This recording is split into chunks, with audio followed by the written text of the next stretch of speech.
வணக்கம், நான் உங்கள் முத்துக்குமாரி.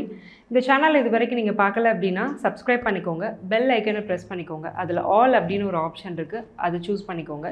ஸோ தட் நாங்கள் போடுற எல்லா வீடியோஸும் உங்களுக்கு நோட்டிஃபை ஆகும். ஸோ இப்போது இந்த வீடியோவில் 2024க்கான புத்தாண்டு ராசி பலன், ஆங்கில புத்தாண்டு ராசி பலன் 12 ராசிக்கும் பார்த்துட்ருக்கோம். அந்த வரிசையில் இப்போ நாம் பார்க்க போகிற ராசி விருச்சிகம், செவ்வாயோட ராசி. ஸோ நான் ஆல்ரெடி சொன்ன மாதிரி மேஷம் ஒரு வேகம் விவேகம் இருக்கும்னா, இங்கே வேகம் கொஞ்சம் அதிகமாகவே இருக்கும் மேஷத்தை விட. ஒரு சின்ன ஒரு மூர்க்கத்தனத்தை வந்து செவ்வாய் கொடுப்பாரு. ஒரு மென் விருச்சிக ராசியில் இருக்கிறாங்க, அந்த ராசி அதிபதி செவ்வாய் கெட்டு போகாத பட்சத்தில் ரொம்ப மேஸ்குலனாக இருப்பாங்க. ஸோ இப்போ இந்த விருச்சிக ராசிக்கு வந்து எப்படி இருக்க போகுது இந்த 2024? கிட்டத்தட்ட 2015 விருச்சிகம் நிறைய சஃபர் ஆகிட்டீங்க ஃப்ரம் அந்த ஜென்ம சனியிலேருந்து எல்லாமே. இதுக்கு முக்கியமான ரீசன் என்னென்னா, அஷ்டம சனி ஜென்ம சனி மற்ற ராசிகளை படுத்துறதை விட விருச்சிகத்தை ஏன் படுத்துது அப்படின்னா, மொதல் ரீசன் வந்து செவ்வாய்க்கு சனி ஆகாத கிரகம் இயற்கையாகவே.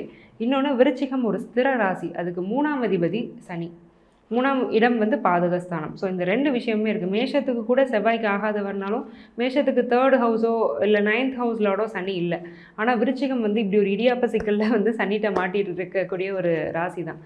ஸோ 2024 எப்படி இருக்குது? அகெயின் அர்த்தாஷ்டம சனி எங்கேயாவது ஒரு இடத்துல இருந்து படுத்திகிட்டே இருக்கிறாரு அப்படிங்கிற மாதிரி தான் இருக்குது. ஸோ குரு வந்து 6ல் இருக்கிறாரு, மே மாதத்துக்கு அப்புறம் 7க்கு போக போகிறார். அந்த 7லேருந்து குரு ராசியை பார்க்குறப்போ ஒரு வெளிச்சம் கிடைக்கும். மே மந்த்துக்கு மேலே ஒவ்வொரு விஷயமாக கொஞ்சம் கொஞ்சமாக செட்டில் ஆக ஆரம்பிக்கும், அதில் எந்த டவுட்டும் இல்லை. 5ல் ராகு, 11ல் கேது. இன்ஃபேக்ட் இந்த குருவும் கேதுவும் பாசிட்டிவாக இருக்கிறாங்க, சனியும் ராகுவும் செக் வச்சிட்ருக்காங்க. எப்படி இந்த வருஷத்தை நீங்கள் ஃபேஸ் பண்ணணும், எதிலெல்லாம் கவனமாக இருக்கும், எதிலெல்லாம் நல்லா இருக்க போகுது, டீட்டெயிலாக பார்க்கலாம். ஃபஸ்ட்டு தொழிலுங்க. தொழில் 6ஆம் இடத்துல குரு, 6ஆம் அதிபதி செவ்வாய் உங்களோட அந்த வருஷத்தோட ஆரம்பத்திலே 2ஆம் இடத்துலேருந்து ஆரம்பிச்சிருக்காரு. ஸோ தொழில் மூலமாக நல்ல வெற்றி. நீங்கள் தனியாக பண்ணாலும் பரவாயில்ல, பார்ட்னர்ஷிப் போட்டு பண்ணாலும் பரவாயில்ல, மணி மேக்கிங் இந்த வருஷம் நல்லா இருக்க போகுது, ரொம்ப எக்ஸலண்ட்டாக இருக்க போகுது. தொழிலில் வந்து ஒரு குறையுமே கிடையாது. சுப கடன்கள் வாங்க வைக்கும். ஸோ சில பிஸ்னஸ்க்காக நான் இன்வெஸ்ட் பண்ணுறதுக்காக கடன் வாங்குகிறேன் அப்படின்னு உங்களை கண்டிப்பாக வாங்க வைக்கும். அதுவும் இயர் பிகினிங்லேயே வாங்க வைக்கும்.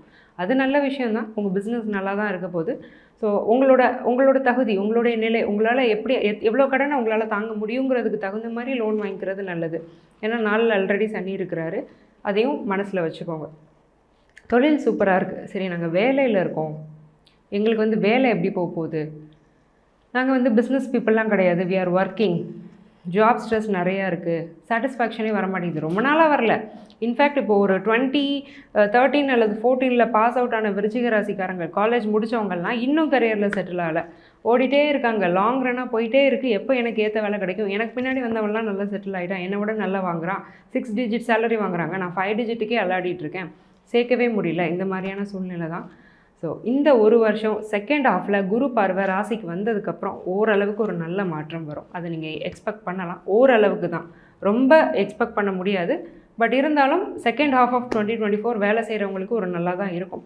ஒன்று, நீங்கள் ஏதாவது கிராஷ் கோர்ஸ் படித்து உங்களை இம்ப்ரூவ் பண்ணிக்கோங்க, அல்லது இந்த வேலையை விட்டுட்டு வேறு வேலை தேட ஆரம்பிச்சிங்க அப்படின்னாலும் கிடைக்கும்.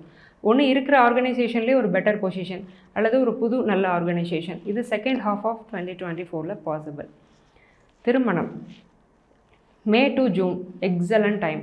எதனால் பர்டிகுலராக மே டு ஜூன் அப்படின்னு நான் சொல்கிறேன்னா, குரு வந்து இங்கே போகிறாரு, சாட்டன் வந்து வக்ரமாகிறாரு ஜூன் மந்த்துக்கு மேலே. ஸோ அதனால் கண்டிப்பாக அந்த பீரியடை வந்து நீங்கள் யூஸ் பண்ணிக்கோங்க. அந்த மே டு ஜூனில் நிறைய பேருக்கு மேரேஜ் ஃபிக்ஸ் ஆகிறதுக்கான பாசிபிலிட்டி இருக்குது. எஸ்பெஷலி 30ஸ்ல இருக்கிறவங்க எல்லாருமே இந்த டைமை யூட்டிலைஸ் பண்ணிக்கோங்க. ஏன்னா அடுத்த 6 மாதத்துக்கு வந்து பெருசாக நம்ம கேரண்டி பண்ண முடியாது. ஸோ இந்த ஜூன் மந்த்துக்குள்ளே நீங்கள் marriage fix, May to June நிறைய பேருக்கு கண்டிப்பாக ஃபிக்ஸ் ஆகுங்க, அதில் எந்த டவுட்டுமே இல்லை. சரி, மேரிட் கப்புள்ஸ் நாங்கள் எப்படி இருக்கோம்? 7ஆம் அதிபதி 2ல். ஸோ சின்ன சின்ன முரண்பாடு, கருத்து வேறுபாடு இருக்குது. ஆனாலும் ஸ்பௌஸை ரொம்ப கேர்டேக் பண்ண வைக்கக்கூடிய ஒரு வருஷம் தான் 2024. எப்போவுமே நீங்கள் நல்ல கிவர் தான், ரொம்ப வந்து செல்ஃப்லெஸ்ஸாக தான் இருப்பாங்க விருச்சிக ராசிக்காரங்க. ஒரு ஆணாக இருந்தாலும் சரி, பெண்ணாக இருந்தாலும் சரி, மற்றவங்கள நம்ம பேணணும்னு நினைப்பாங்க, நம்மளை யாராவது வந்து பார்க்கணுங்கிற ஒரு டெண்டன்சி இருக்காது, நம்ம தான் கிவராக இருப்போம், அந்த மாதிரியான ஒரு டெண்டன்சி தான் இருக்கும். ஸோ உண்மையில் உங்களோட ஸ்பௌஸ்னால் அவங்க வந்து கொஞ்சம் கொடுத்து வச்சவங்க தான், நல்லாவே பார்த்துப்பீங்க. அதனால் உங்களுக்குள்ளே பெரிய பிரச்சனை மனஸ்தாபங்கிறது வரப்போகிறதில்ல. இருந்தாலும் அந்த 4ல் சனி வந்துட்டு 4ல் சனி 5ல் ராகும்போது மனசை கம்ப்ளீட்டாக இந்த 2 கிரகமும் எடுத்துக்கிச்சு. ரொம்ப கன்ஃபியூஷன், சொல்ல முடியாத டிப்ரெஷன், மனசு வந்து ரொம்பவே கெட்டுட்ருக்கு. ஸோ அதை மட்டும் கொஞ்சம் டேக் அண்ட் கேர் பண்ணிக்கோங்க. மற்றபடி வந்து பெரிய ப்ராப்ளம் எதுவும் இல்லை. குழந்தைகள் எப்படி இருப்பாங்க, குழந்தை பிறப்பு எப்படி இருக்குது, ரொம்ப நாள் ட்ரீட்மெண்ட் பண்ணிகிட்ருக்கேன், என்ன ஆகும்? இந்த இயரில் லாஸ்ட் 3 மந்த்ஸில் கன்சீவ் ஆகிறதுக்கான பாசிபிலிட்டி இருக்குது. பிகினிங்கில் மிடில் நான் சொல்ல மாட்டேன். காரணம், ராகு கொஞ்சம் நல்லாவே ஸ்ட்ராங்காகவே வந்து அந்த இடத்துல இருக்கிறாரு. எங்கே? 5ஆம் இடத்துல இருக்கிறாரு. குரு 7க்கு போனாலுமே ராகு 5 கொஞ்சம் ஆக்குப்பை பண்ணியிருக்கும்போது இயர் எண்டில் தான் அந்த பிடி கொஞ்சம் தளரும். கொஞ்சம் அந்த டிகிரிஸ் மாறும்போது கொஞ்சம் அந்த பிளானட்டோட வீரியம் அப்படிங்கிறது குறையும்.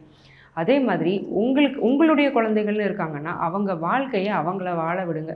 ரொம்ப அவங்கள நீங்கள் கம்பல் பண்ணுறது, ஒருவேளை ஃபார் சேயிங் ஒரு பையன் ஒரு இன்ஜினியரிங் படிச்சிருக்கான், அவனுக்கு ஒரு ஃபோட்டோகிராஃபியில் இன்ட்ரெஸ்ட் இருக்குன்னா, முடியாது நீ இன்ஜினியரிங் தான் பண்ணணும், நீங்கள் உட்காரு அப்படின்னு அவனை பிடிச்சி அழுத்தி வைக்காமல் அவனோட பேஷனை அவனை பர்சியூ பண்ண விடுங்க. அவங்க லைஃப்பில் உள்ள டிசிஷன்ஸை நீங்கள் எடுக்காதீங்க.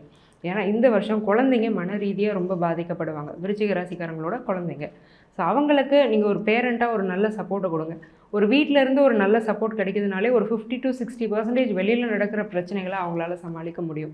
ஸோ இந்த ஒரு விஷயத்த கண்டிப்பாக தயவு செஞ்சு எழுதி கூட வச்சுக்கோங்க. நான் சில ராசிக்கு சொன்னேன், ஒரு ரிமைண்டர் மாதிரி எழுதி வச்சுக்கோங்கன்னு. அதே மாதிரி விருச்சிகம் எழுதி வைக்க வேண்டிய விஷயம் இது. குழந்தைங்க லைஃப்பில் சென்சிட்டிவான முடிவுகளை ரொம்ப யோசித்து எடுங்க. எடுத்தோம் கவுத்தோன்னு ஏதாவது ஒரு முடிவு எடுத்திங்கன்னா அது அவங்க வாழ்க்கையே கேள்விக்குறியாக்கக்கூடிய ஒரு சந்தர்ப்பத்துக்கு கூட கொண்டு போய் விட்டுரும். குழந்தைங்க யார்கிட்ட போகிறாங்க, பழகுறாங்க, டீனேஜாக இருக்கிறாங்க அப்படின்னா கொஞ்சம் கவனமாக இருங்க. எங்கே போகிறாங்க வராங்க, பழக்க வழக்கங்கள் எப்படி இருக்குது அப்படிங்கிறத கொஞ்சம் பார்த்துக்கோங்க.